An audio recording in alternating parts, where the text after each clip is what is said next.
It is an old saying, but in this context, it definitely was new.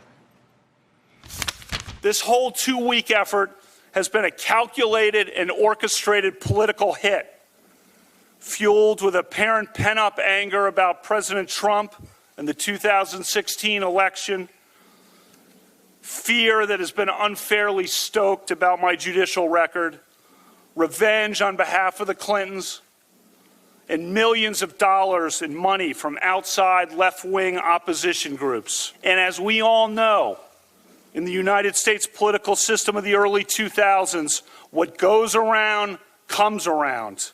What goes around comes around. We have never seen a Supreme Court nominee come out swinging like that against his perceived political enemies. We've never seen a Supreme Court nominee come out and name his political enemies and furthermore warn them. What goes around comes around. We certainly haven't seen someone naming his political enemies and promising his revenge against them to be followed by that person actually getting voted onto the court.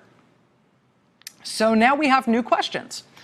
Nobody can force a Supreme Court justice to recuse from any particular case. I mean, who's going to tell them to do anything, right? They're the Supreme Court.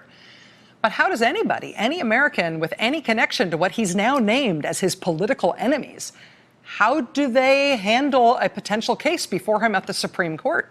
It's not like there's an alternate court you can go to that doesn't have a justice on it who's declared you his enemy, and that what goes around comes around. Here's another new question. Right now, there are more than 2,400 law professors who have signed their names to a letter arguing that Kavanaugh shouldn't be on the Supreme Court because of what he displayed in his confirmation hearing in terms of his judicial temperament. What will Justice Kavanaugh do to them the next time they bring their business before the court? Law professors have business before the court all the time. Have they just created their own blacklist? There's also, of course, Christine Blasey Ford. What will Brett Kavanaugh do to her if she asks local police to investigate her claim that he assaulted her? There is no statute of limitations for felonies in Maryland. What if she decides to file a civil suit against a sitting Supreme Court justice? What will Justice Kavanaugh do? What could he do, given the position to which he's about to ascend? And then there's the flip side of this. What happens if Democrats gain control of one or both houses of Congress and they follow through on their threats to continue to investigate Kavanaugh, not only for these sexual assault allegations, but for potential perjury, for potentially having lied under oath to the Senate during this confirmation process? How would he deal with that? How would he deal with that kind of, what did he call it, orchestrated political hit once he's sitting on the court? Joining us now is Democratic Senator Richard Blumenthal of Connecticut, a member of the Judiciary Committee. Senator Blumenthal, I know this has been a difficult and intense week. Thanks for making time to be here. Thank you, Rachel.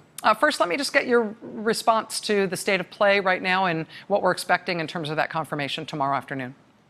I have never been angrier or sadder as a member of the United States Senate because it is the result of a cover-up, beginning with the concealment of millions of pages of documents, a sham, straitjacketed investigation, of course, the refusal to give Merrick Garland even a hearing, and now a moment of direct threat, that sickening and frightening moment that caused John Paul Stevens, a former justice of the United States Supreme Court, to say it was disqualifying.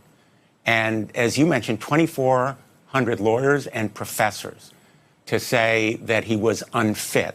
I've been emphasizing this point about temperament, which I do think is disqualifying. It was unaddressed by Senator Collins this afternoon. It's really the elephant in the room, and the prospect of a Supreme Court justice having, in effect, an enemies list, I think, is truly petrifying for our democracy. And what's the remedy? If you are worried that he's going to follow through on what he was threatening there. Obviously, the judge has written an op-ed in the Wall Street Journal in which he says he regrets some of the things he said. He didn't specify what things he said that he maybe shouldn't have said. Maybe that threat was one of the things that he regrets. Is there any way to try to assuage these concerns or to have any sort of corrective if he chooses to follow through? The Wall Street Journal op-ed was, in effect, an attempt to offer cover for senators like Collins and Flake and Manchin. But here's the awful truth, that the testimony he gave before our Senate Judiciary Committee was not some spontaneous outburst. He had written it, and he read it word for word. It was calculated and planned and premeditated. And what we can do now is very limited. First, there is the request for recusal that can be made by any litigant, but the Supreme Court is not subject to the same rules that the Court of Appeals are. So they have placed themselves above both the financial rules and other recusal rules. The prospect of a continuing investigation, I think, is very real, because there are means that we have to expose the truth. I have in court right now a lawsuit to force disclosure of those millions of pages of documents that reflect on potential perjury and earlier wrongdoing in his career. And there's also an investigation that should be undertaken of the way the FBI was straitjacketed, very likely by the White House. NBC News, I was struck reporting even this evening that witnesses, people who say they have corroborating information, particularly around the allegation that Deborah Ramirez made from Judge Kavanaugh's time at Yale, are still tonight bringing forward new information, still offering to speak with the Judiciary Committee ahead of tomorrow's vote, still offering to speak with the FBI, even without that investigation and being open in an ongoing way. Witnesses still coming forward. The truth has a funny way of coming out, even in Washington, D.C. It's only a matter of time. And the report, an excellent report relating to Kerry Burcham, who sought to be interviewed by the FBI again and again, and my office, as a matter of fact, tried to intervene to help her early on, was never interviewed. Just one of the probably 40 people who should have been interviewed, who never were. They have knowledge. That knowledge eventually will find its way to public disclosure, and I think will lead to continuing questions and potential investigation of Justice Kavanaugh if he's confirmed. Senator Richard Blumenthal of Connecticut, member of the Judiciary Committee. Thank you, sir, and good luck over the next 24 hours. Much appreciated. Thank you. All right.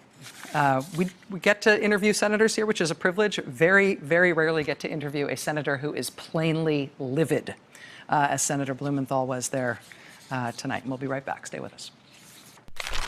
Hey there, I'm Chris Hayes from MSNBC. Thanks for watching MSNBC on YouTube. If you want to keep up to date with the videos we're putting out, you can click subscribe just below me, or click over on this list to see lots of other great videos.